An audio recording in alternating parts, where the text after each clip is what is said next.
Comme par la désobéissance d'un seul homme, Adam, beaucoup ont été constitués pécheurs, de même aussi par l'obéissance d'un seul, Jésus. Beaucoup seront constitués justes. Romains 5, 19. Jésus dit, je ne suis pas venu appeler des justes, mais des pécheurs à la repentance. Luc 5, 32. Nous évoluons dans une culture où la notion de péché est remise en cause. Pour l'opinion générale, le meurtre, la trahison, le vol sont des fautes graves.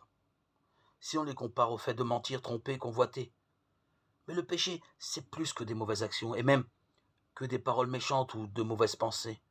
C'est une force attachée à notre nature et héritée de nos parents qui nous incite à vivre sans Dieu et par conséquent en opposition à sa volonté. Le mot péché, à l'origine, signifie manquer le but, faire fausse route.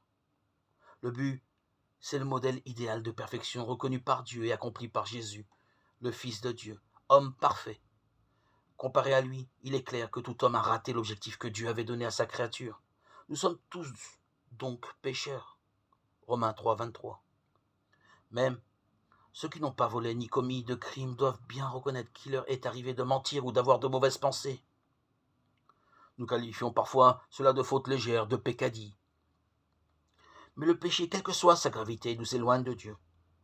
Il conduit au jugement, à la condamnation. Cependant, Dieu ne nous laisse pas sans espoir devant notre situation. Pour nous délivrer de cet état, il veut que nous admettions que nous sommes des pécheurs. Il nous offre son pardon. Voulons-nous accepter ce pardon?